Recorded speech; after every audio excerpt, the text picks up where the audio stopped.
Welcome all to the Snail Trail 4x4 podcast. If you like going off-roading in Toyotas, wrenching on Toyotas, camping in Toyotas, and maybe even poking a little bit of fun at Toyotas, and of course, hearing about how fantastic clutches are in Toyotas, then this is the podcast for you.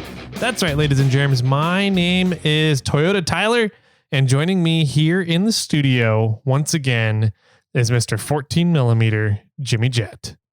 Why do they call you 14mm, Jimmy? It's because it's the socket you use the most on a Toyota. Oh, I heard differently, but interesting. Okay.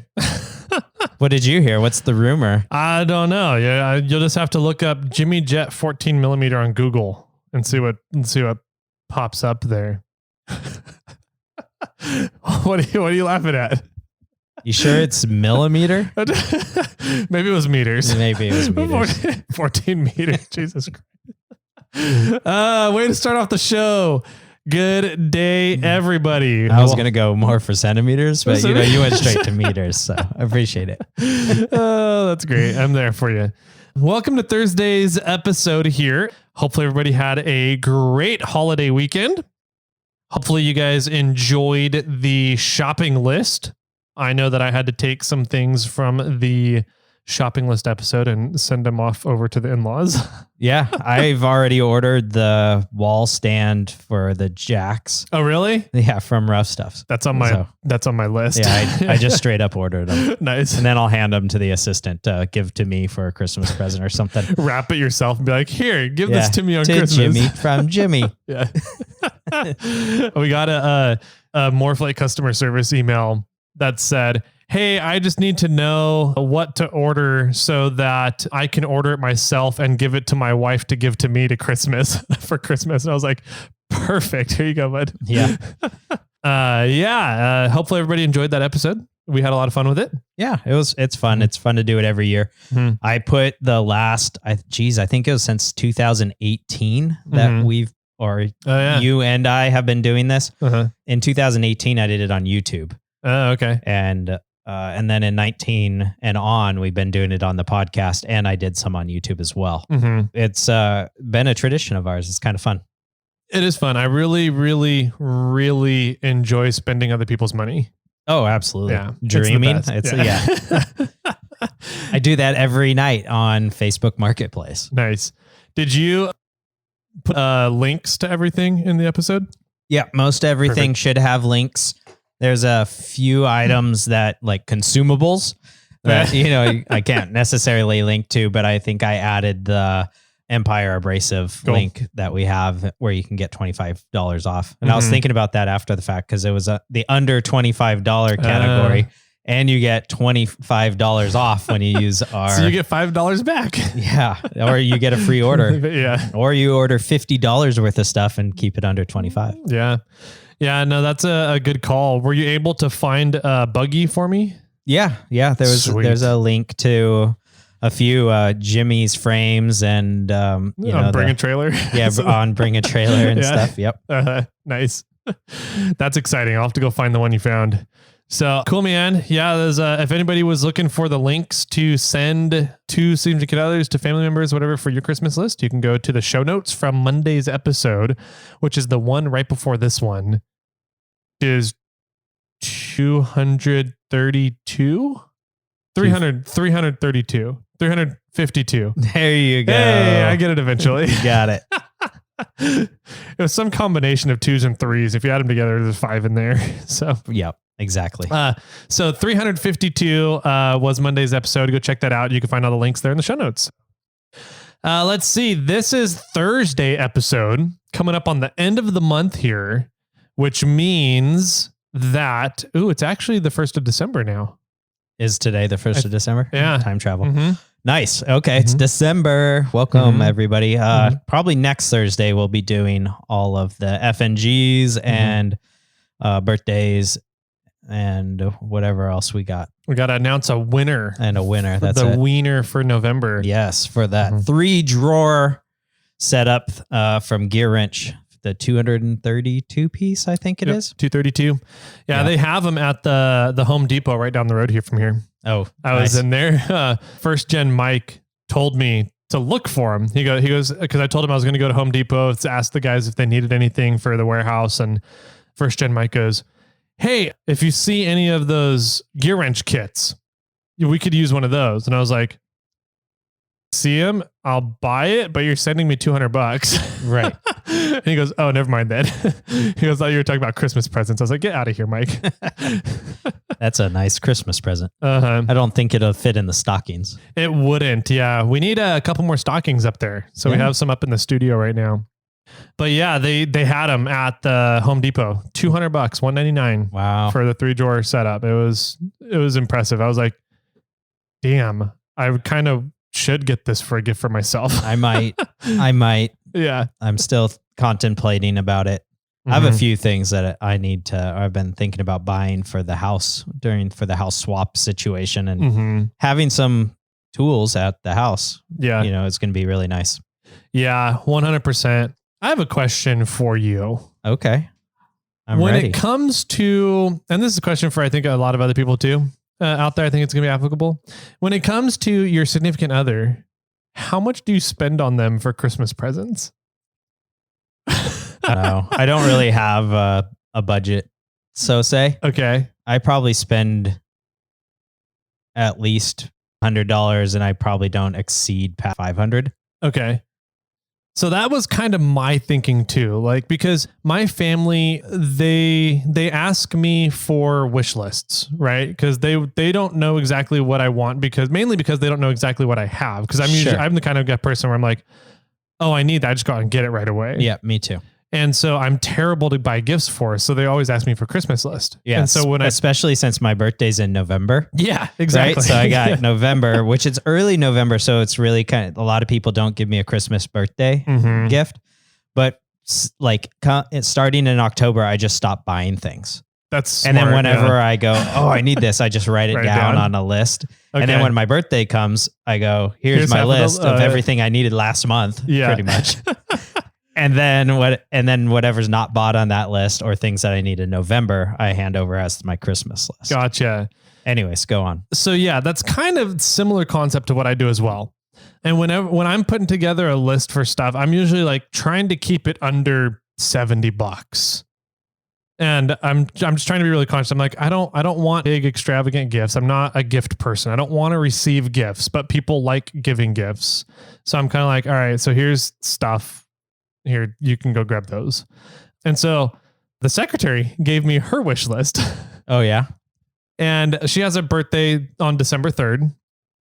So it's kind of like getting into birthday Christmas territory at the same time. But we try and keep separate. And there's several items on the list that are $300 to $700. And I've never come across this before. She doesn't listen to the episode, so I can talk about this. Right. So I'm like, those ones you're not going to buy. Right. I'm like, I mean, I put a Toyota Stout on my list too, but I'm not going to get it. Yeah.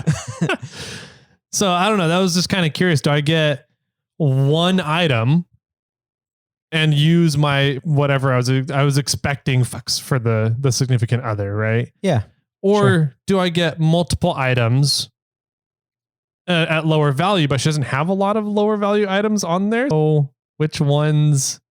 I would just bring it up to her nonchalantly and just say, hey, I was looking over your Christmas list that you handed off. And, there's a lot of really expensive items on there, and usually I aim for not spending more than this, for Christmas. So do you just want one gift item, or do you want a bunch of less expensive ones and more gifts? Yeah. And just see what she says. Okay. I mean, I don't think that you're not giving away anything. I don't think I would highly doubt she's expecting you to spend like $3,000, $5,000 on it. Okay. I don't think any wife would want that. Yeah.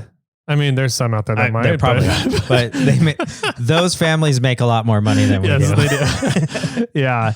So I don't know. This is like the first year she's done it. Like every time in the past, it's always been very reasonable stuff. And she likes getting gifts, but she hates spending money. Right. And so she wants you to spend the money.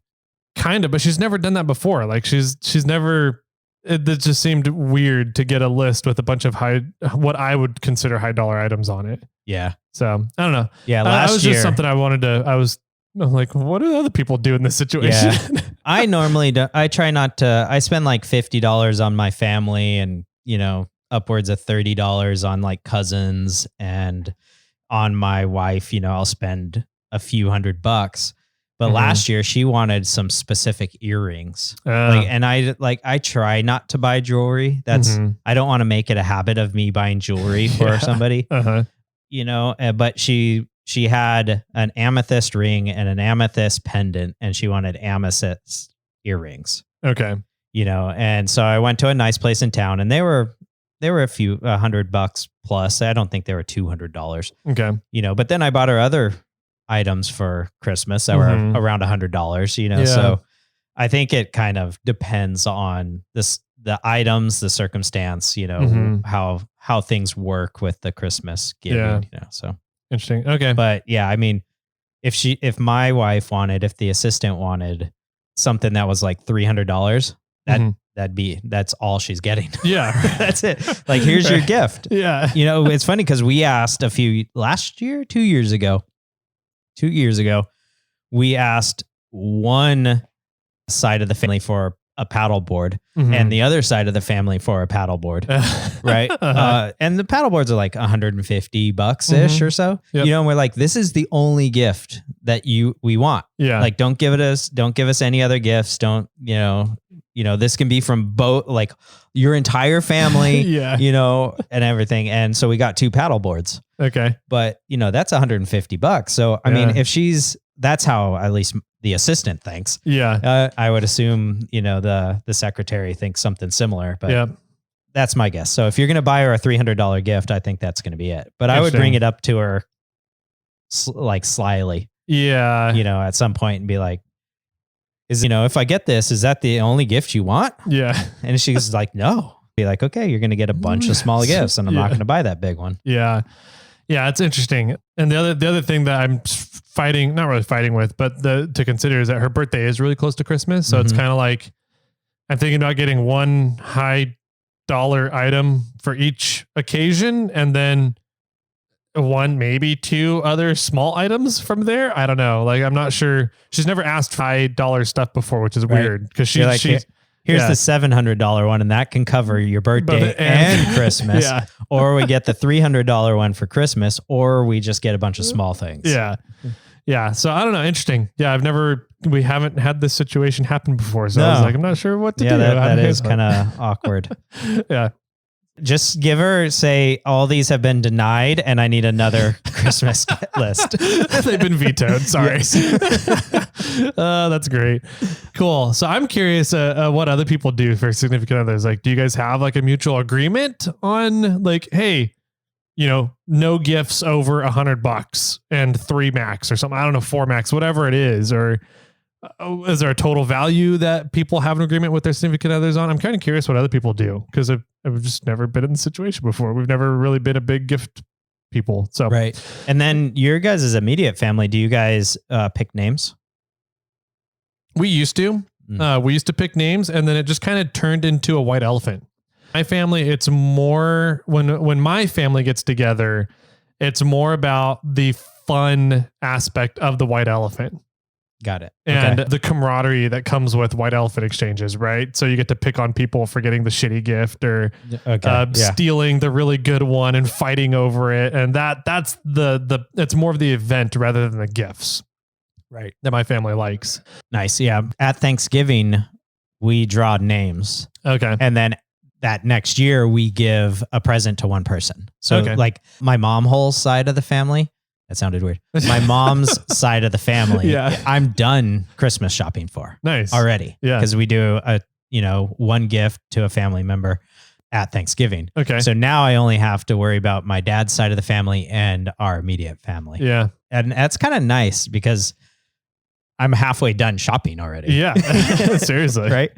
We got a bunch of little gifts for the kids. And then I had one of my cousins to give a gift to this year, and she wanted vanilla scented lotion and stuff. And I was like, piece of cake. Okay.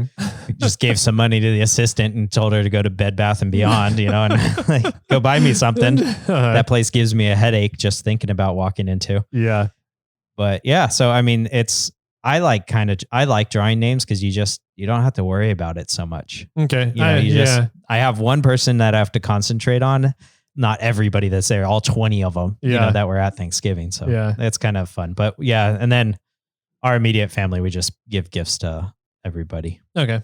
Good stuff, man. I don't know if that's applicable to other people out there, but we'll see. It is the season. So. Sure, yeah. I'm sure people have thought about some things, Yeah. I wonder if anybody, if you're already done Christmas shopping from like Cyber Monday or Black Friday, message me. I want to give you a props and a kudos. Yeah. I'll send you a sticker. Yeah. All right, cool. So let's see. Back to housekeeping. December coming up. Right now. Yeah, we're in December. We have the giveaway for this month to kind of finish off the year. We do. Mm-hmm. Yes. And so we decided, we went back and forth with a couple different options. And ultimately we decided we wanted to do a snail trail Christmas present or a couple of them. Yeah. For the giveaway this month. Yeah, we're going to peruse through some of the older gift boxes that we've had that kind of lay around, or some of the items we've collected from some vendors, and we're going to combine all that into some special gift box that's handpicked by Tyler and I. Yeah. And how many are we going to do? 1, 2, 3? 2, 7? maybe 3. I think it's going to come down to kind of the options that we have from stuff from this year. Yeah. Kind of a year-end gift box, Christmas box from Snail Trail to you guys. To, I guess, potential winners. Right. So 2, maybe 3 boxes, and we'll figure out the values for you guys, but we're expecting them to be fairly generous. Absolutely. Mm-hmm. It is the season. Mm-hmm. Mm-hmm. So that's December's giveaway. If you guys want to get in for that, make sure you're signed up by December 31st, New Year's, before you go out for your New Year's parties. Otherwise, it'll be past because it'll be after New Year's. Exactly. Yep. So make sure you're signed up. You can do that over on irate4by4.com. So Austin's been doing a great job with everything, and we like to support him. And it's really a great platform for getting a lot of conversation and knowledge, education, talks about different things going on. Go check out irate 4x4. It's free to join the forum board and to start posting and reading about all the fun educational stuff up there. But if you want to get in for the giveaway, you got to go over to the Snail Trail forum at irate 4x4 and then sign up for the giveaway tier, which is located there on the Snail Trail forum. Yeah. I think that about does it. We have a voicemail. Oh, we do. Yeah, we do. Do we want we do? You said we did last week. Okay. Yeah, let's do a voicemail. We do have one. It's from Alex in Florida. Florida Alex. Whoa. Yeah. Across the country. The country. I didn't know that there was anybody that lived in Florida. I didn't know that. Yeah, any Alexes lived in Florida.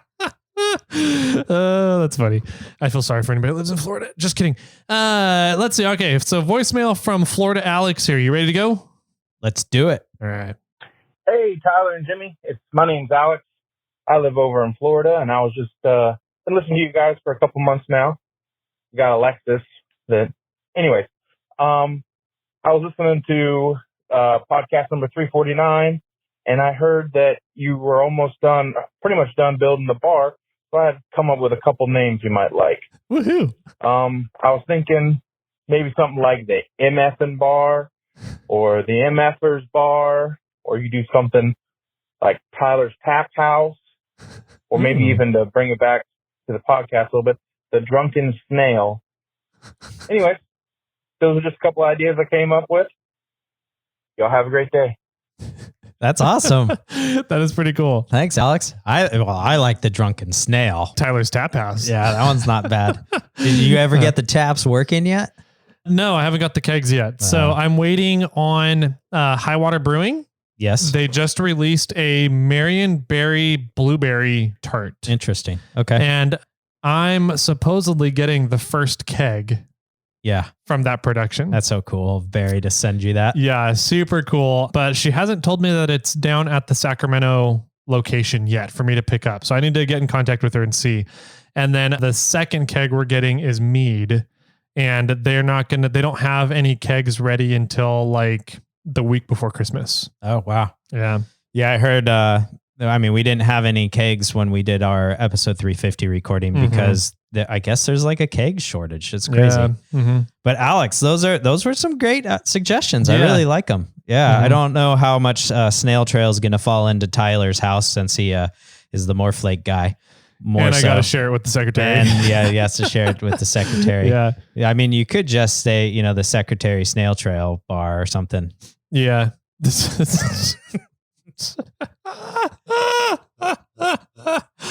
Oh, that's funny. That's pretty good. See what she says about that one. We can name Tell her that's my suggestion. We can name the bar the Frosty Penguin. How about that? Sounds good. Oh my God. Anyway, too fun. Well, if anybody else up any of that stuff, if you don't want to, if anybody else has any suggestions on what Tyler should call his bar, feel free to call in. Yeah, we'll listen to it. We might not air it. Yeah, right. But no, Alex, that was cool. Those were fun. I like Tyler's Tap House. Ain't too shabby. That's not too bad. We can design you a little TT, a TTH logo or something. Mm-hmm.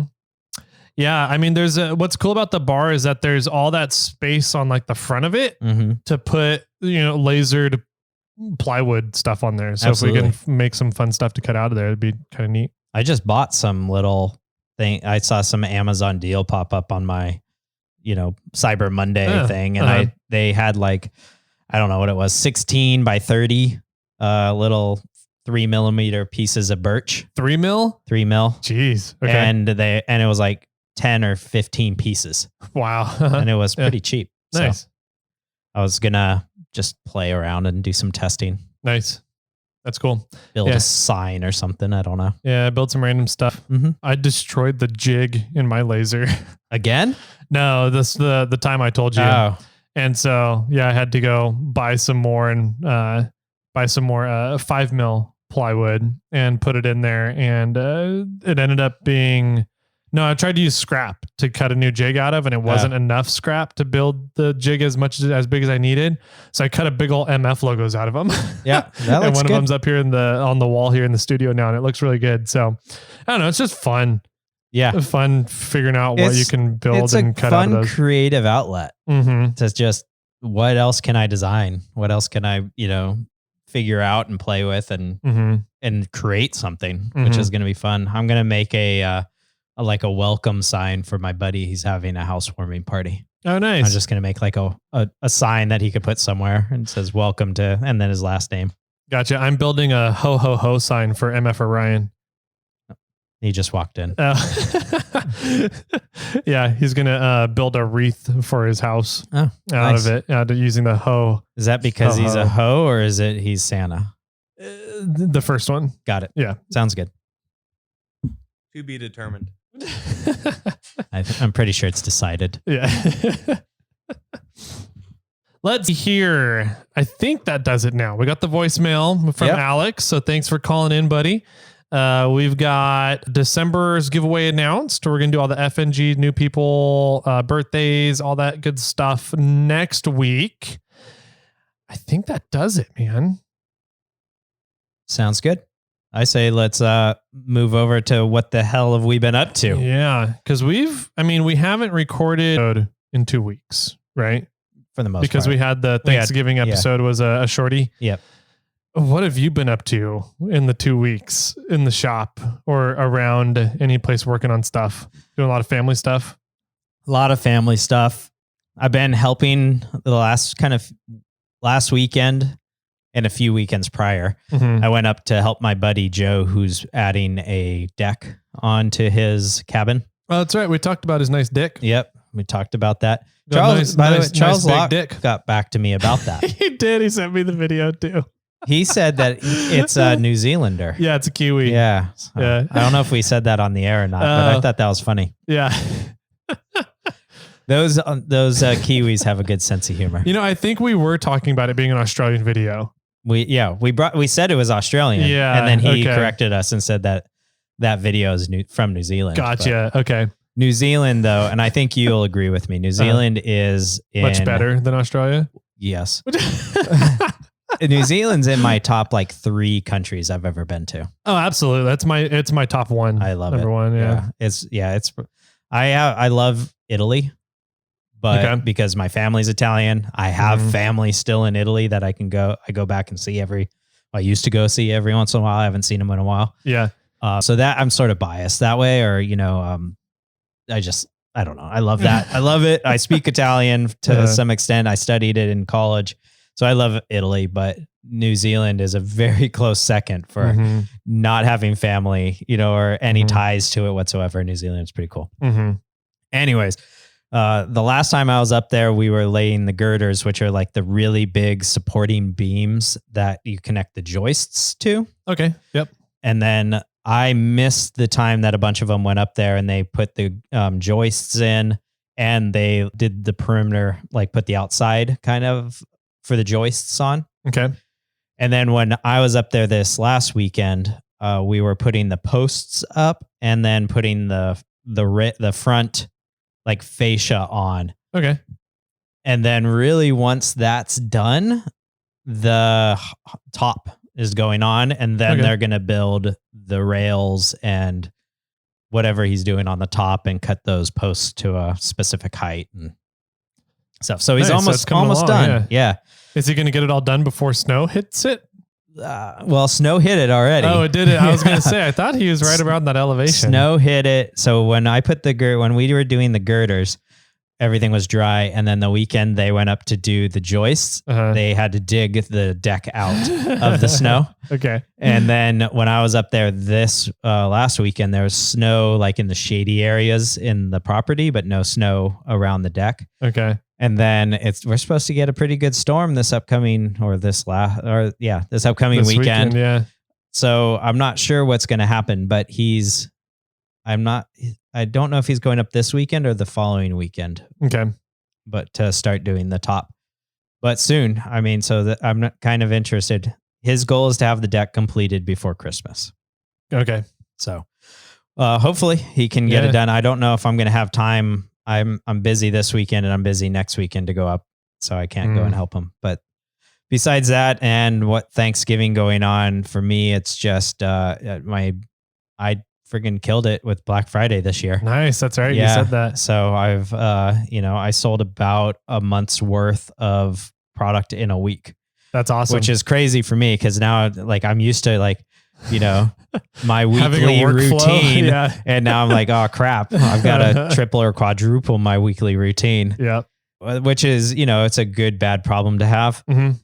Yeah. But that's the point. That's I was answering a lot of emails. I was, consulting people on doing custom designs. I was, around the phone or the computer as much as I possibly could during Thanksgiving or the day after. And there's no cell reception or any reception for the most part at the cabin. Yeah. So I came home to like 100 emails.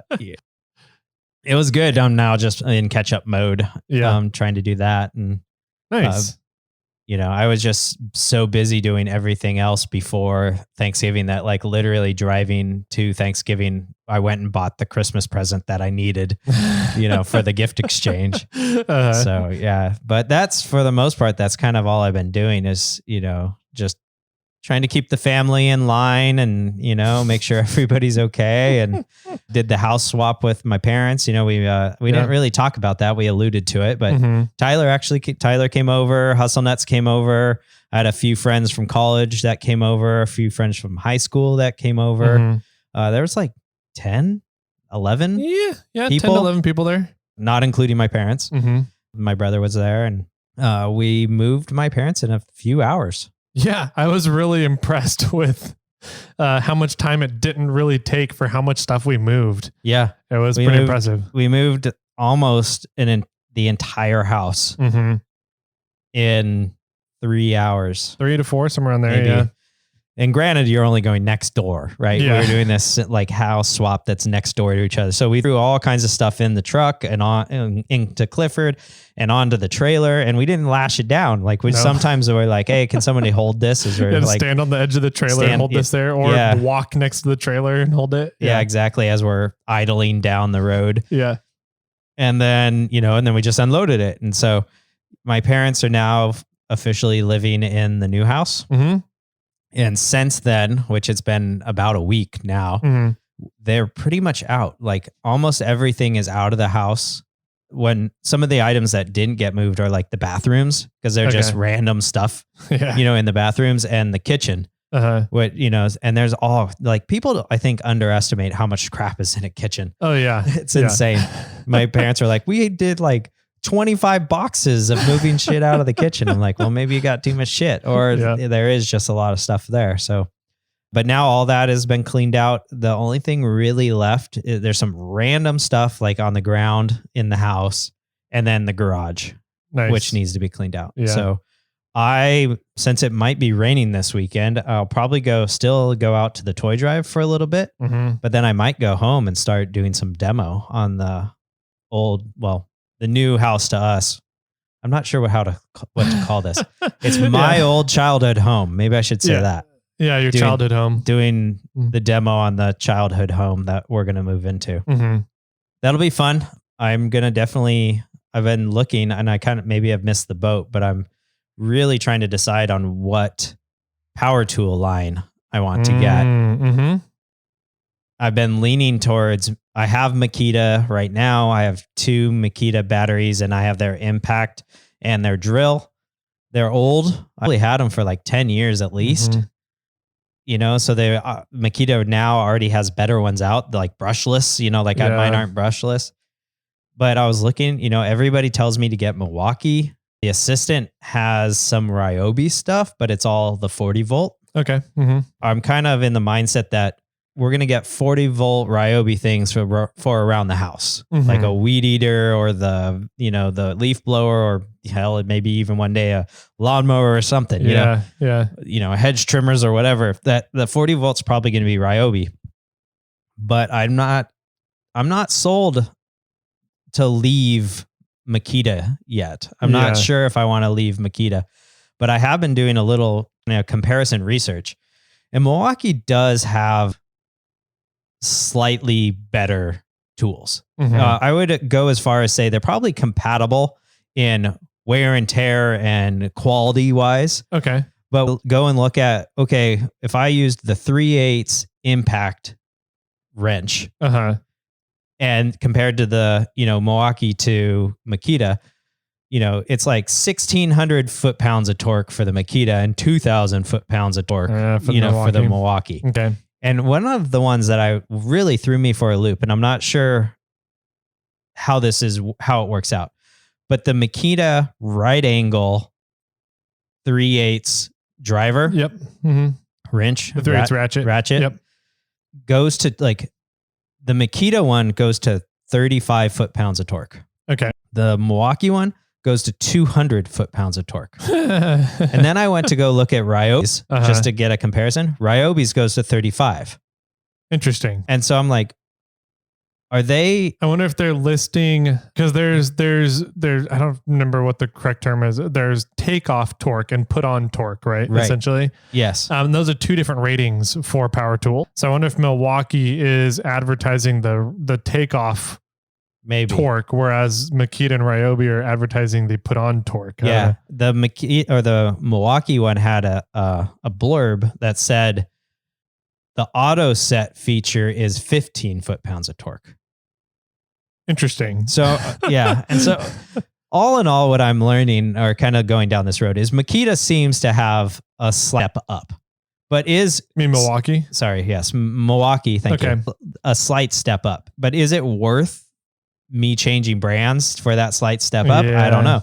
Is having 1,600 foot-pounds of torque versus 2,000 foot-pounds of torque really make a difference? Really that big of a difference? Yeah. Maybe for 1% of the time, I'm like, if I had that extra 400 foot-pounds of torque, I could pull this off. I don't know. But it looks like for the most part, Makita has every tool that Milwaukee has. Oh, they do? Okay. Because that was going to be my question. Every tool that I've wanted to get, both brands have. I'm sure that there's... Does one brand have a better warranty or customer service? policies? That's a great question, and that's something that might determine it. I haven't looked into that. Another I'd be curious about. I've never looked into it either. I didn't look into it when I was shopping and ended up on DeWalt stuff. Do any of the brands, you essentially have the three top brands, but you're also throwing in Ryobi. Do any of them support off-roading or off-roading trails or the 4x4 industry? Yeah. That would be another interesting thing. I didn't even think about looking into it. And I usually base a lot of my purchasing decisions on that. Yeah. So, I have been actually in I've messaged somebody, maybe I should put it that way, to Makita. And I said, hey, I have a podcast, I have a YouTube channel, I have a social media. And they pretty much were like, you're too small. They're like, okay, that's cute. Yeah, that's cute. Yeah. But they only based it off of the YouTube channel, because the YouTube channel's at, I don't know, 27, 28,000 subs. And they're like, yeah, we don't start talks with anybody unless they're over 100,000. I'm like, okay. I'm like, but what? Then you go buy some followers, man. Yeah, exactly. But I wanted to respond. I was like, but we're in the top 50, sometimes top 25 in the automotive category on the podcast, and there was just no rebuttal opportunity. They're like, thanks, you're cute and small. Message us when you get a little larger on YouTube. Okay. So that sort of deterred me. Like, oh, you're not even willing to work with me. Maybe I will go to Ryobi or Milwaukee. Yeah. But I'm curious what other people think. There's something to be said about letting people down in a way that doesn't make you come off looking like a pompous prick. Sure. So yeah. And when we met that Makita rep out at CST, he wasn't rude. He was a really nice guy, but he pretty much said, yeah, that Makita doesn't really do anything. Yeah. They don't really do any affiliate marketing or, sponsorships or anything. They just don't do it. Yeah. And he's like, they have a foothold in the market and they're happy with it and they're moving forward and they're trying to slowly continue to grow. And I'm like, but they're getting left behind because they're not doing these things. Exactly. People in this market, everybody, 100, like I posted something up on Facebook a little while ago. I said, besides Milwaukee, what's a good tool brand? Yeah. And like 3/4 of the people said, it doesn't matter, get Milwaukee. Yep. And I'm like, that wasn't my question. Right. So everybody says get Milwaukee. And is it really that much better? That's kind of what I agree. I think Milwaukee has a slight edge on overall tool performance, quality, consumer usability, ease of use, that everything overall, right? I think that they have a slightly better, but I went with DeWalt because I really like what they're starting to do with the battery technology. Right. And so I kind of went with them looking into the future of what they're doing with tools in the planned future with the 60-20 volt dual systems, power stack technology, that kind of stuff. So that was why I went with DeWalt. But yeah, you're right. Now that I think about it, I don't think Makita has really been doing like anything to really push the industry forward. No, they're just kind of traveling on, I don't want to say traveling on the coattails of DeWalt and Milwaukee, but I feel like they kind of are now that you mentioned that. Yeah. In a way they are. They used to be a really great brand, and I still think that they're a good brand. They're really used in the trades. I think a lot of like contractors and, just people in the trades use Makita. That's when I learned it, was when I was doing construction. I had a 12 volt Makita impact, 1/4 drive impact that I dropped off a ladder like 30 times and it still worked. Yeah. And I was like, oh, I need one of these for my house. So I went out and bought one. And then 10 years down the road, I bought the 18 volt one and I still have that, and it still works. So I don't know. Yeah, it's interesting. It's almost accustomed to the Tacoma from 2012 to 2022, where it's a good, solid, reliable truck. It's hard to kill them. However, they're not pushing the limits on any sort of vehicle industry stats at all. 100%. So interesting. I should get Milwaukee and I should buy Ford. I wouldn't go that far. One other thing that Makita is doing that's kind of neat is they are doubling up on the 18 volts and they're making a 36 volts stuff. That is kind of nice, being able to put batteries in, have them pre-wired in series and run 36 volt stuff. Yeah. Yeah. And so you can get like concrete cutting tools that are 36 volt and just, cut it. They have lawnmowers, you just put a bunch of 18 volt batteries in there. And I think it takes 4 18 volts. Yeah. And you got a 36 volt lawnmower. Yeah. Which, Ryobi has a 40 volt lawnmower. So, I mean, I'm sure they're pretty comparable. Yeah. Comparable. You just need more batteries. Yeah. And that's what I really liked about what DeWalt's doing with the 2060 flex volt systems. Correct. The only problem I have with that is that you can use the 20 and 60 volt flex volt batteries on flex volt tools. Yeah. And you can use the regular 20 volt XR brushless batteries on flex volt tools. You cannot use the 2060 flex volt batteries on the regular 20 volt XR brushless tools, if that makes sense. Yeah. So if you want to have the flex volt tool, you can use any battery. Yep, exactly. But you can't use any battery on just the 20 volt. Correct. Yeah. And so I'm like, dang it. Now I need to go back and rebuy everything to be in the flex volt tools so I can use all my batteries, but I wouldn't have to rebuy batteries, which would be nice. So that's true. Just tools, and tools are the cheaper side of them. It's true.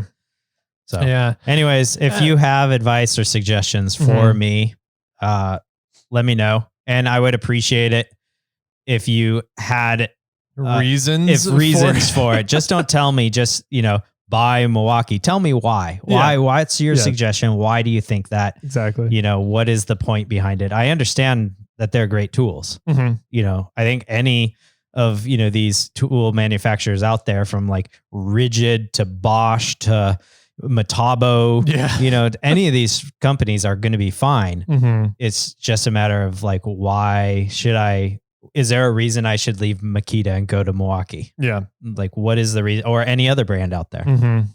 Let me know. I think you should go with Ryo because it's neon green. That's my only reason. So. I'm not really opposed to that. It's sort of a snail trail 4x4 color. Kinda, yeah. Well, DeWalt's a snail trail color. That's true. But then you can't go DeWalt because then we'll get our tools mixed up. And that's also true. You don't want to mix your tools. No. That's all right. Well, so anyway, that's a long-winded tool talk and some of the items that I've been up to. Yeah. A lot of my items, and I kind of hinted at this in the past, a lot of my items, I'm not going to be doing a whole lot of shop stuff.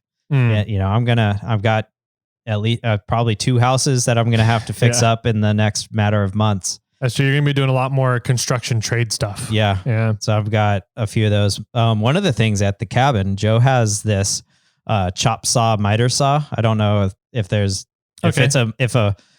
a chop saw. I think that can do miter. So is it considered just a miter saw?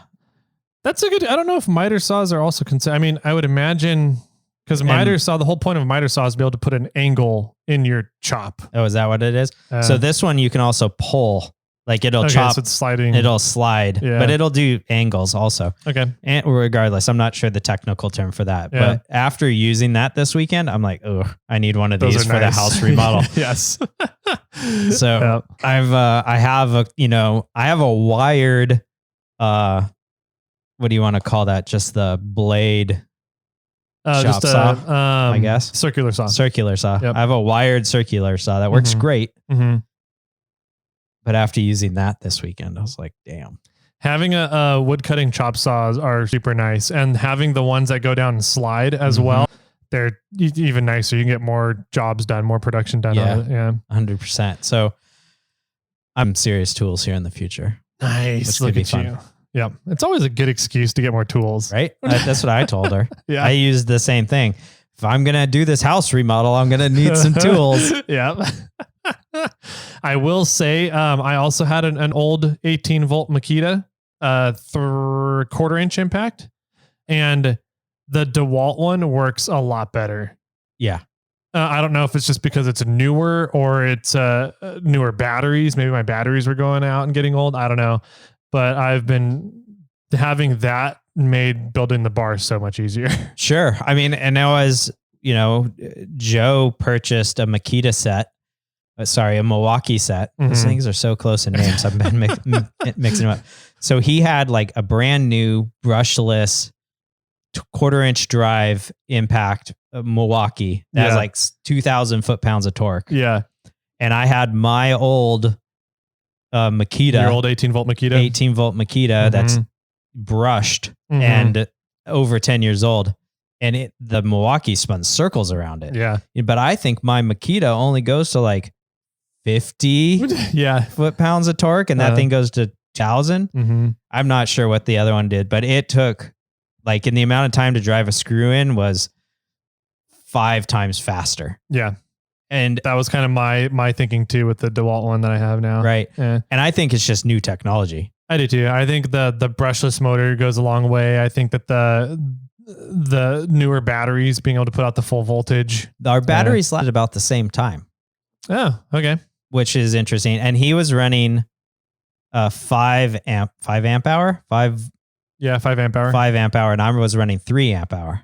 Oh, interesting. Yeah. Okay. But I think it's just also his can put out so much more torque, and mine does a lot less. Bigger motor, more gearing in it. Yep. Yeah. And so he was using more power, yeah, and I was using less, and our batteries lasted about the same amount of time. Okay. His died, then one of mine died, then his died, and then we were using one of the Makita drill to try and finish this post, and it was just it was taking too long, so we just called it quits for that evening. Gotcha. Well, speaking of tools, yes, one tool I got to use recently that was the first time using it that I'm getting one now was a portable bandsaw. Bandsaw. Oh yeah. Yeah. So getting to use that, it was a wired one, but I'm like, I just get one with the batteries for my 20-volt battery system. And so using that, I was like, that's super nice. Got to cut tubing, pipe, anything. It made the cut so much cleaner and easier and less stressful than cutting everything with a 4.5-inch grinder. Right. So, yeah. So, what have you been up to besides cutting some the axle shafts? Yeah. So or the housing, the tubes. Yeah. So did we talk about that? Getting the tubes done and getting the WMS cut and everything? I believe the last time we talked about it, you were having Hustle Nuts pointed out an issue. That's right. So we talked about the drive slugs being the wrong size and what to do with it all. And you said you had a few phone calls in, but you haven't heard back from anybody. Yep. So pretty much I still have not heard back from Brannick. I've called them 3 or 4 times, left voicemails, emailed them a couple times, nothing. Interesting. So, that's unfortunate, but it is what it is. East Coast Gear Supply though has been very responsive on emails at least. And so I went back and forth with them for a little bit. And I feel like they thought that I was telling them that they're supplying a bad product. And I'm like, that's not really what I'm getting at. I realized that what I'm doing is stupid. And I had to tell him this. I was like, I'm doing something stupid. And I'm trying to find parts that have the least amount of modifications that I have to do to them to make them work. But I realize I'm going to have to modify parts to do what I'm doing. And so once we kind of got that conversation out of the way, he kind of opened up a lot more. Okay. Yeah. But they were a lot more responsive, and going back and forth with him, we just decided it would probably just be best to just cut and turn down the drive slug. So that's what I did. I took off 1/10 of an inch, I think, which is just over an 1/8. Interesting. Okay. So not a whole lot. Not a whole lot. It was 0.11, right around there. Okay. Of an inch. Cut it off the drive slug, and the snap ring fit on now. Nice. Fits on there and holds everything in. So the next step then I would have to do is find some 2.5-inch PVC pipe and cut it to the appropriate length to hold the drive slug in place with the drive flange cap, the hub cap, I guess. Okay. For the unit bearing hub. Maybe I don't understand how the system works, but so the PVC pipe's going to go on the back side? It's going to go on the back side of inside the cap, And that PVC pipe holds the drive slug from coming out of the unit bearing into the big open cavity that you would typically have all your selectable hub gears and clutch pawl and everything right in that area. But it can't go past the snap ring because that's on the outside, right? It is, but there's nothing holding the axle shaft in the third member. So the snap ring keeps the axle shaft from going into the third member, Correct. But there's nothing to keep it from coming out of the third member. Got it. Except for the cap that bolts on the outside of the unit bearing. Okay. So so the PVC pipe will also be on the opposite side of the snap ring. Yep. And against the cap. Yep. So it'll kind of let the shaft wiggle a little bit in that specific location. Yep. Is that standard? Is that a normal thing that? Yep. Okay. Yeah. But apparently, and this is what I don't get because I'm like, that whole, the length of the PVC and the length of the PVC spacer, as well as the length of the drive slug should be standardized because it's designed all to sit in the unit bearing to keep the axle shaft centered in the axle housing. So what does Ford do? I don't think they don't run unit bearings on the rear. Oh, yeah. At least I don't think they do. The 10.5 Sterlings are not unit bearings. I think they're spindles. At least they're not the 05 and up unit bearings that are run on the front axles. You know what you should do is you should have Lee 3D print you a bushing. Oh, that would be interesting. And then that would be a possible selling item for him. True. A 3D printed spacer. Because from talking with the guys at East Coast Gear Supply, nobody makes a setup to run a drive flange kit on a rear axle for an 05 and up unit bearing.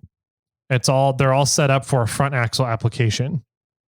So nobody's running drive flanges in the rear? On 05 and up unit bearings. Correct. Supposedly. Okay. I'm like, that seems weird to me that I'm the only weirdo that would do that, but okay.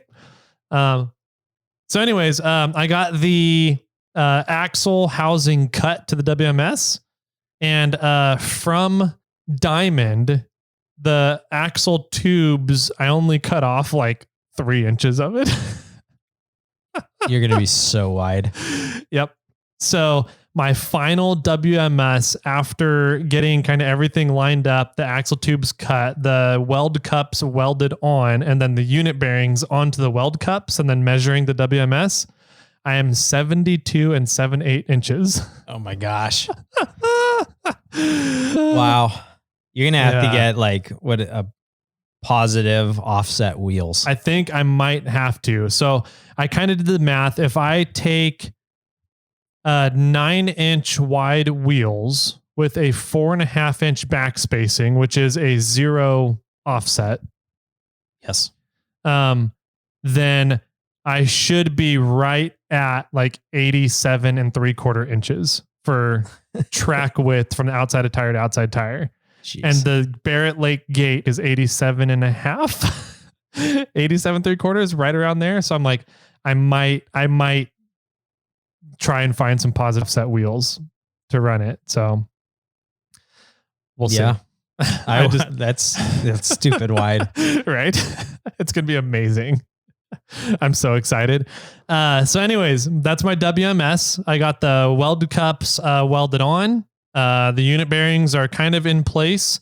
I had to go in different hardware for the unit bearings to bolt the unit bearings to the weld cups because apparently all the unit bearings are sent for front axle applications, which means they come with studs instead of bolts, but you need the bolts to put them on the rear weld cups. Okay. So I had to go get grade 8 bolts for that. Let's see. I still need for the rear axle, I need to get third member flange studs, inner axle seals. And there was one other thing. Oh, the PVC pipe spacer for the unit bearing. Yep. And then the rear axles are going to be ready to go. Nice. Mm-hmm. And then you got to build a front. And then I got to build a front axle.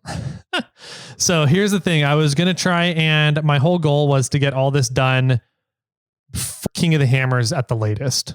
Okay. Ideally, if I'm for Winter Fun Fest and kind of treat Winter Fun Fest as a test run, on the suspension and the axles and everything, that would be ideal. But it's just with the holidays and everything, I don't want to necessarily push Ori that hard to do the suspension and everything. Right.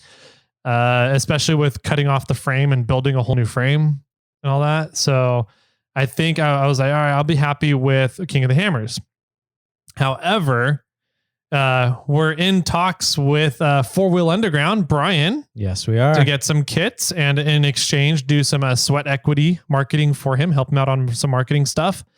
And apparently, because I have those Fox 2.0 coilovers, right, which I was going to use originally. And after talking with Brian and hearing how he will tune the coilovers and everything, I'm like, I think I want to go with, if we're going to go with these suspensions, to be able to give people feedback about the installation of the suspensions, how they ride afterwards, how long they last, how they behave when we're out on trails. I want to make sure that I have everything that he's recommending. That way, the suspension and the experience with the suspensions doesn't get fucked up because of my stupid decisions. Right. Okay. So I want to go with the tuned rad flows that he provides. But those are on a 4-month back order right now. Yeah. So I'm like, all right, so now I have at least 4 months before I can build the suspension and get the new axles under the rig. So now I have some more time and I don't need to rush things. Which means I can now wait because I'm trying to triple inventory right now with MORRFlate. Wow. Because things have been going really well and we're growing really quickly and we have some big plans for next year. And I want to make sure that back orders don't plague us anymore. So I'm trying to triple inventory, which means getting a bigger warehouse space as well. So I'm spending a lot of money on the MORRFlate side right now. And I'm like, I don't have an extra $2,000 to $3,000 to buy super kingpin knuckles and steer arms and all this other stuff right now. So the 4-month lead time on the coilovers is kind of a welcome relief for now. And I'll be able to get the super kingpins and build the front axle here as more cash flow opens up after taking care of the business stuff that needs to get taken care of. So cool. So anyways, front axle is on hold. Rear axle is pretty much built, waiting on 3 more items that I just need to order up and get in.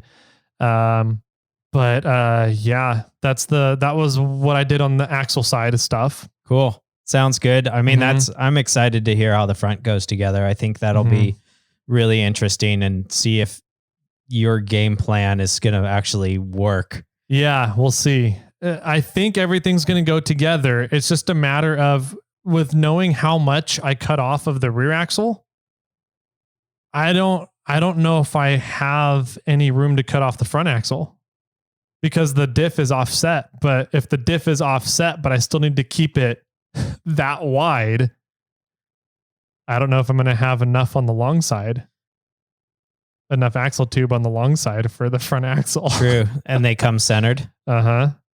That's going to be interesting. So I do have a lot of, 3.5 inch diameter, 3/8 wall DOM tubing, which is what they build the axle tubes out of, left over from Corey's front axle. So if worst comes to worse, I could do a weld. Yeah.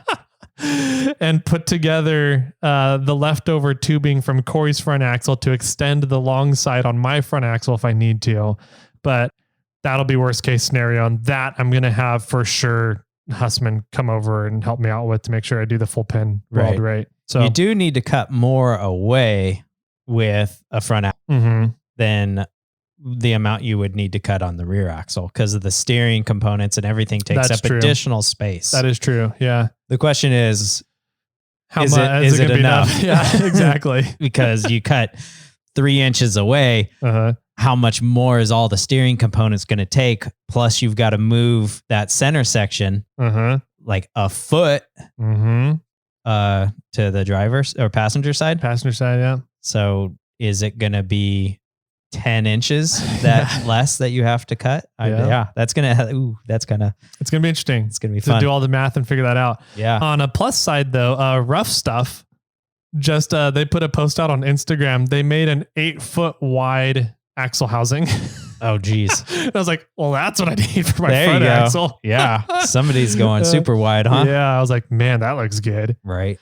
So since you have a 4-month hiatus in a way of your axles and the suspension that is coming for under the vehicle, are you doing anything to the 4Runner now to make it more drivable or actually do some snow wheeling that you want to do? Yes. So I will admit, going through the summer, everything I did to the 4Runner during the summer, any repairs, any maintenance, I was like, delayed maintenance, and I'm just going to repair it good enough to get through the summer. Because I was planning on doing the suspension in the fall, the suspension axle during the fall here. And I was like, we're going to rip everything out anyways. So now that that's not the case, I need to go through the 4Runner and go through maintenance stuff. I know I need to I should probably go through and rebuild the knuckles in the front, redo the wheel bearings. It's been, I think, 2 years since I did the wheel bearings in the front. So I need to go do those. I want to pull apart the steer arms and clean out all the studs. They're just packed with dirt and mud and stuff. I want to clean all those out and it's like Loctite. Right, pretty much natural Loctite. I need to go through and empty out the gear oil and the diffs and kind of just do general maintenance that I didn't do at the beginning of summer because I was like, I just need to get through summer and then I rip everything out anyways. So now I need to actually go through and do it all if I'm going to go up, and I've already deferred it once. Right. I can't defer it again before going into wet weather season. So snow wheeling. Yeah. So what's on the list besides some basic axle upgrades? Yeah. So the or not upgrades, maintenance. So I want to go through, check all the wheel bearings. I want to get eyes on the front wheel bearings and make sure they're good. If not, I'm planning right now on replacing them and just kind of doing a full knuckle rebuild in the front. For me personally, going from summer to winter, it's going through and checking all of the wear parts that are really rough during rock season, hard on parts, which is suspension bushings, bolts, nuts, hardware, steering components, all that kind of stuff, wheel bearings, anything that you're putting a lot of stress and side loads on from doing rock crawling. As we go into winter here, I also want to check gaskets and seals to make sure that, if I'm going through a lot of snow wheeling, which I love to do during winter, that I'm not getting water intrusion into bearing areas. Okay. So making sure the bearings are repacked, making sure gaskets and seals are good. The big thing for me though, right now is my clutch went out again. Again? Didn't you just have it done? I did. At that lovely transmission. Standard Auto Care. Yeah.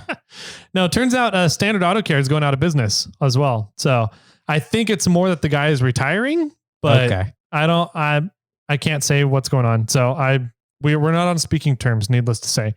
So, but yeah, I had Standard Auto Care do that whole fiasco with the transmission and drivetrain, and the clutch went out on me this past weekend.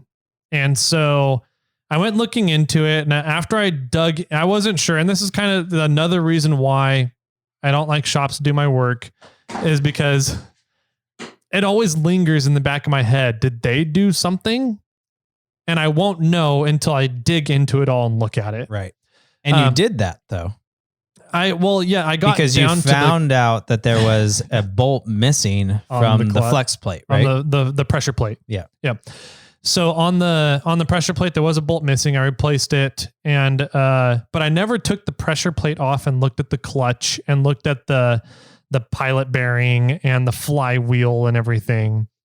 And so I just assumed the pressure plate looked good, and it looked like the one I gave him. It just didn't. It was missing a bolt, and so I just left it all there and put a bolt in, and then dealt with all the other problems that they messed up on the transfer case and transmission. But it was kind of lingering in the back. Once my clutch started going out again, it was lingering in the back of my head. What if they didn't do something right in there?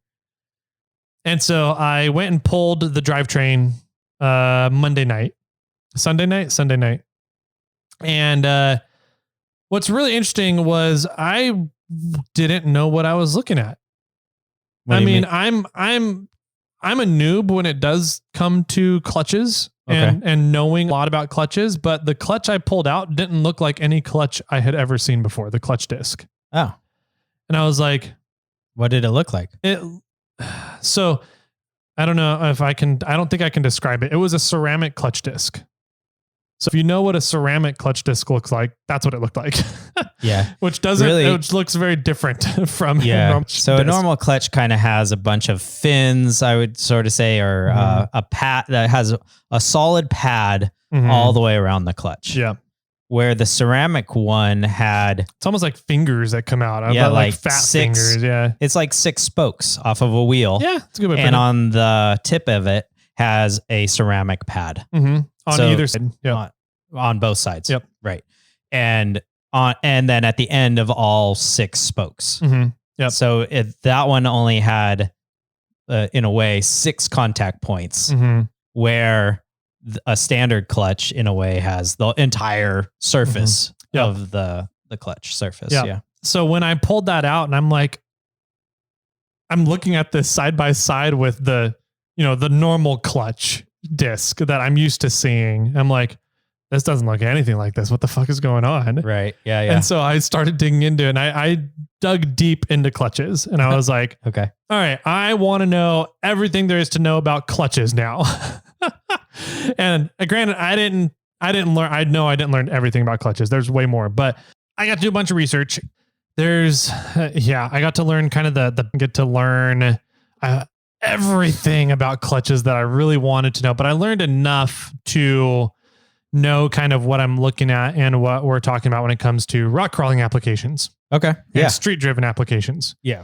So not buggy or strictly off-road trailer queens. Yep. Or track cars that, are revving to 1,000 horsepower right off the line. They do dump clutches to get off the line. They need their clutch to survive all that. So, turns out there are, obviously different materials that clutch discs can be made out of, softer materials, harder materials. There's also different pressures that pressure plates can push on the clutch disc against the flywheel. And so I figured out that this setup I had that I got from Trail Gear and I put in like 5-6 months ago. Yeah. It's a ceramic clutch disc, which is a harder material, and a 1,600 pound pressure plate. Okay. The stock pressure plate is 800 pounds. Oh, so it's double. It's double. Okay. And it's grippier? Yep. It's a harder, grippier material is the ceramic. So typically when you see clutch discs in the off-road, like rock crawling area, and at least in street-driven vehicles that you also take off-roading, you'll see what's called an organic material disc, which has a mixture of different materials, but it's essentially kind of like what you had said earlier. It looks like it's a bunch of fins and almost looks like a bunch of little brake pads put together. That's a good way to describe it. So that's called an organic material. There's also dual plate and single plate materials. And the single plate materials is like one plate of ceramic or one disc of organic or one disc of sintered or whatever it is, or Kevlar. And then a dual plate is you get 2 plates in there of different materials. So you get kind of a combination of the different effects of the materials. Does that mean like a section of it is a sliver of like organic and then a sliver of Kevlar? Or are they kind of mixed together in the compound? I think it's more blended in the compound. Okay. And so that's a dual disc, a dual plate design. And then there's Kevlar, there's ceramics, and then there's the ceramic or metallics are kind of in the same category. And then there's also sintered. And so ceramics and Kevlar are really designed for like 600 to 700 horsepower applications. Right. And 1,600 pound pressure plate is really not a high pressure plate when it comes to performance modifications for clutches.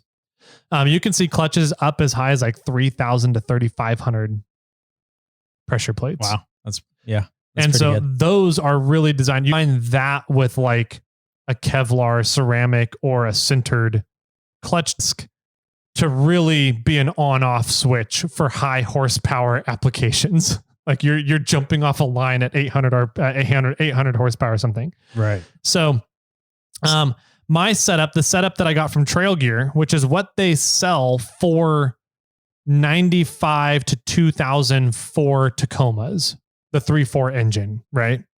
They sell this clutch setup for that engine is what Trail Gear sells. And it's really designed for like high horsepower on-off switch applications. On-off switch applications work great on trail. It's beautiful. You don't get any clutch slippage. If you're geared correctly in your vehicle, having no clutch slippage and having full engagement of your drivetrain as soon as you lift that pedal off the floor is a wonderful thing to have on rock crawling applications. I agree. Yes. But it sucks if you're trying to drive on a street. Yeah. So is this, I remember you had me hop in one time and drive the vehicle, the 4Runner, and you're like, this clutch does not feel right. It feels broken. Like what was just put in here it feels like it's absolutely garbage. And the best I can sort of describe is that there was no play in the clutch. Nope. And if you were trying to play or provide like some feather the clutch, slip a little. Yep. It acted as if it was on and off. It literally would like bounce the truck a little bit and act like it's engaged and not engaged, engaged and not engaged. There's no level of feathering or play in that clutch. It was just, you're either on or off. Yep. And so that's why. Is this why? Yep. Yeah. Okay. So this is, it turns out that main characterization that we're fighting with is called clutch chatter. Yes. Because it's instead of grabbing and slipping gradually as you get going from a start up to 15 miles an hour, whatever it is to shift into second or third, you need to be able to have high horsepower to really drive the vehicle in order to have an on-off application. Got it. But my 3.4 is what, 220 horsepower, 200 horsepower. So, and running 40s. Yeah. So it's hard to get it to be an on-off switch and have the engine have enough horsepower to get it up and going. Got it. Interesting. Right? And so you get that clutch there, which bounces the entire drivetrain really bad when that does that. The only way to get away from that is to rev up your engine to about 3,000 RPMs and pretty much do clutch dumps. Almost. Yeah. That way it's just not grabbing the flywheel and just jerking everything. You have slippage due to just the pure amount of RPMs that's going through the system. And I'm like, I don't want to have to rev it to 3,000 RPMs to back into a parking space or something. And so, turns out, I think when I pulled everything apart, my throwout bearing was fucked. Oh, interesting. The throwout bearing was destroyed. Because of the chatter? Because I think of the chatter. And so, it wasn't disengaging the clutch anymore. And so my clutch is pretty much always engaged. In order to get it turned around in my driveway and into my garage, I had to turn off the engine, put it into the gear I want, turn on the engine, and then go and maneuver the vehicle, turn off the engine, put it in reverse, turn back the engine on, in order to get it up into my garage. And so, the throwout bearing wasn't working anymore. And it's a characteristic of the ceramic clutch disc more than the 1,600 pound pressure plate. So I was like, that's interesting. Good thing to know when you're looking into clutches for your vehicles. That setup would be amazing for a buggy or a trailer queen vehicle kind of thing. But on an on-road application, not so much. Not at all. Not at all. It was really bad. It was bad. So I went back down to a regular organic clutch disc with a 800 pound pressure plate, which is the stock application on it. And we'll see how long that lasts. So yeah, it's been so long since I did Bobcats, but I think I have a 1,200 pound pressure plate. I think so too, because you got the one from Marlin, right? Correct. And that's the Marlin does a 1,200 pound pressure plate with organic discs typically. Yeah. And so I was debating on doing that. I was like, well, it'd be I like having that on-off switch for trail riding, but it doesn't work for on-road driving. Right. So I wanted to try and find a way to blend those two characteristics and put together a clutch system, a clutch setup. Worked kind of like an on-off switch for off-roading, but would have enough slippage for on-road driving. But Marlin is out of their whole clutch kits, and Trail Gear doesn't do 1,200 pound clutch systems. I couldn't find a 1,200 pound pressure plates from Summit or Napa or AutoZone or anything. Interesting. So I just said, screw it. I need to try and get this back up and running because we're trying to right now do this really big recovery, getting an XJ off of the Rubicon before it gets snowed in for the wintertime. And so I was trying to drop the drivetrain, figure out what's going on with the clutch, possibly put in a whole new clutch Sunday night and Monday, and then hopefully Tuesday go out in the day and see if we can recover that Jeep off of the Rubicon. But I couldn't get the transmission and drivetrain back in myself. I struggled for about 45 minutes. And like the last time we put it in, Hustle Nuts came over and helped me out. Hussman, and we had it lined up and slid in like 5 minutes with the two of us. And so I was like, okay, 5 minutes for both of us. I should be able to get this within like 20 to 30 minutes by myself. Then I worked at it for like 45, 50 minutes. And I was like, I can't do this anymore. I don't have the strength anymore to try and get this thing in. What was the snag? What was holding you up? I think it's just not good. I don't think the splines are getting lined up. And I couldn't get them lined up from, putting the drivetrain all connected and twisting the output on the T case.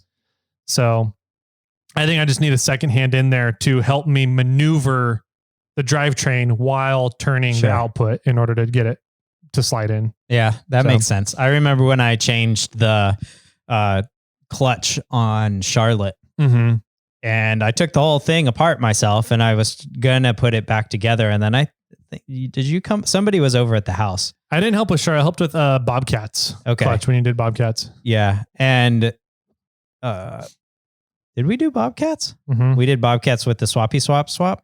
I think that's when when we had the swappy swap and you looked into the flywheel, everything. During your clutch talk, I'm like, man, have I not replaced my clutch in that long? So, okay, we did it during the swappy swap. Cool. Yep.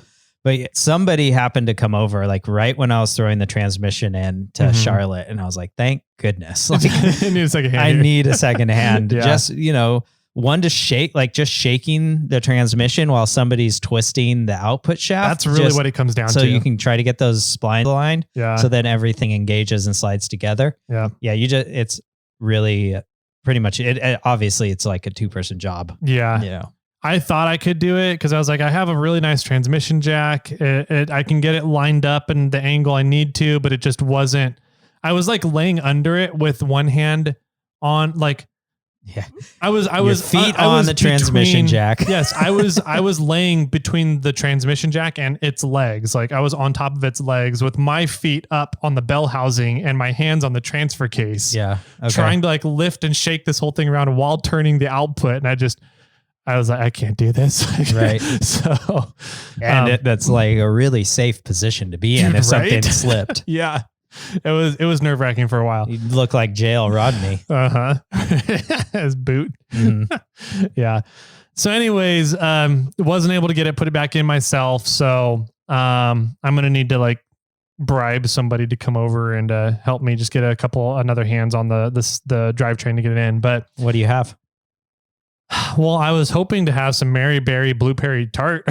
Mary and Blueberry Tart. I don't think that'll persuade Hustle Nuts. No, I might have some peanut M&Ms. Yeah, the assistant might come over then. Perfect. Let's get a lot of good she'll do in the garage though. But if you persuade her to go over, then I can probably show up. Oh, okay. Yeah.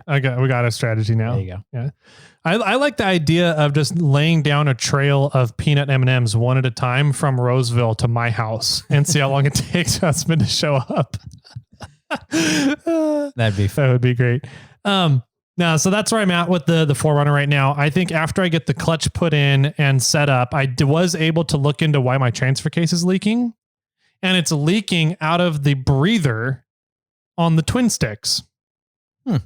And so I called Trail Gear while I was talking with them about the clutch thing. And I was like, what's your guys' normal fix for gear oil coming out the breather on your twin sticks? Less oil. They said less oil. And I was like, I'm only filling it up to the fill plug. And they said, oh, that's the right amount then. I'm like, so what do you do? So less oil then here? And they're like, yeah, I guess either that or you can get one of those splash plates. And I was like, the splash plates don't fit with a twin stick. They're designed for the J stroke, the J stick. He goes, oh, that's right. Yeah, I don't know, man. I was like, dang it. So we need to make a splash plate. I think I need to find some sheet metal and make a custom splash plate for the twin sticks to keep oil from hitting up into the breather on there. That sounds like a good idea. So anyway, so that's now that I'm not in a rush to try and get the drivetrain, well, I at least have another week before we try it. I think I need to try and find a way to make a splash plate for the twin sticks so that I stop getting leaking, because that's the only place I could tell that it was leaking from. Maybe the output seal as well, but like I swapped out the output seal after I threw the drive shaft on the freeway. So it's a brand new seal in there, but I'm still have a little bit of gear oil like on the underside of the body where the output shaft is. So I'm like, that means the seal's leaking right there. So I need to redo that seal and then see if I can find a way to keep gear oil from coming out the breather on the twin sticks. Well, that sounds like a lot of fun. Yeah. I tried to, while I had the transmission out and the clutch off, I tried to heat wrap my exhaust, the crossover. Oh, okay. And because we sat my engine down and back, I can't even heat wrapping between the exhaust and the firewall. They're touching? Pretty much. So you can't get the roll through. Like if it was just a side. Nope. I can't even get that through. So wow. Hope your carpet doesn't care. Right? I'm like, okay. I wonder how hot that firewall is getting right there.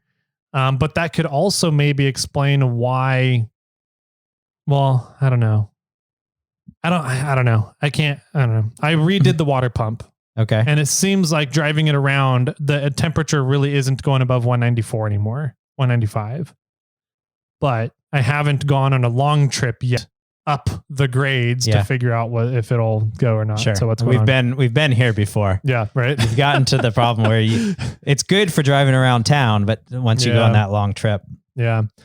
So anyways, I can't really, if I want to wrap my crossover, I have to pull the crossover out. In order to pull the crossover out, I think to disconnect it from the engine mounts and pull the engine up and away from the firewall. I was trying to think if there was a way that you could either tilt down or maybe tilt up the engine. Tilt down would be better, if anything.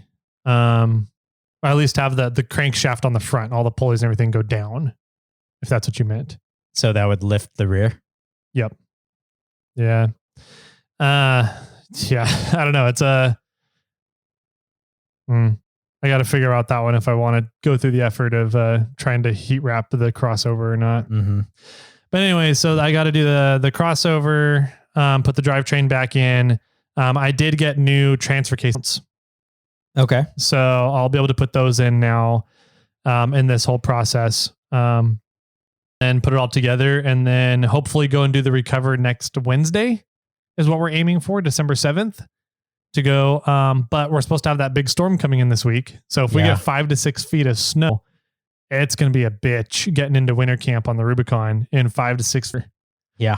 So and trying to pull a vehicle out. Well, the idea hopefully is to do all the repairs there so that it can semi-drive itself out. Interesting. We'll see how that goes. Yeah. Yeah. Mike Smith, we might need those 43s. I've already been talking to him. He goes, man, do it on a weekend. I want to do this. I want to go. And the schedules are aligning better for me and John Arns to go in on weekdays. Got it. So recovery time is I think coming up here soon. We may have some fun stories hopefully soon about getting this Jeep off of the Rubicon before it gets buried for the winter. Yeah. So I'm excited. That sounds like a fun time. If I might be able to pull off next Wednesday and join you guys. So Nice. that works out. Yeah. Then you can play with the Yokohamas in the snow. Yeah. Yeah. That's really what I want to do is go snow wheeling. Right. Oh, that's funny. Cool, All right, man. well, awesome. That's my updates where I'm at with everything. And yeah, kind of a few sneak peeks into upcoming stuff here. And hopefully everybody's gearing up for a great Christmas and holiday season with everybody. So Yeah, absolutely. Mhm. Cool. I appreciate it. If you guys have any questions or concerns, or you want to give us some feedback in regards to power tools or anything silly that Tyler does, you can reach Tyler over at 4x4 Toyota Tyler or me at Snail Trail 4x4 on Instagram. You can always email us, Jimmy or Tyler at snailtrail4x4.com. You can also phone in, like we had the voice message earlier in the episode. That is 916-345-4744. Yes, sir.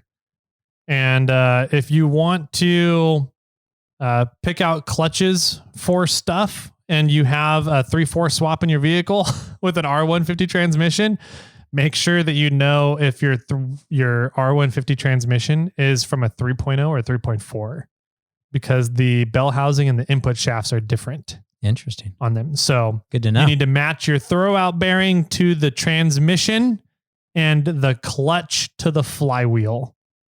But 3.0 and 3.4 flywheels will bolt up to the output, the crankshaft of the engine of either block, the 3.0 or the 3.4. So you just have to figure out which clutch you want to run and then get the appropriate flywheel and then match your throwout bearing to the transmission. I learned all that too. That was fun. So anyways, fun tips, everybody. Hopefully you guys have a good time with the episode and continue enjoying what we're putting out. We have some fun stuff planned, I think, for next year.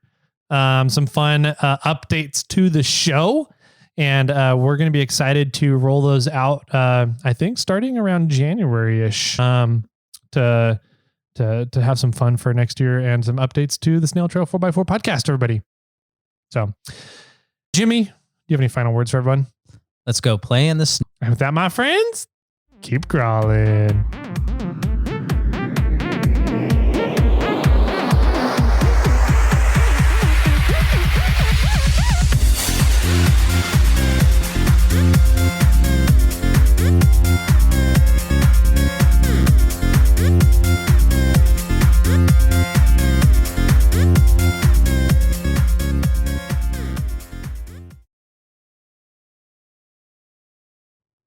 I got one for you. Ready? So I asked my date to meet me at the gym, but she never showed up. Why not? I don't know. I guess we're not going to work out. Oh, that's too bad.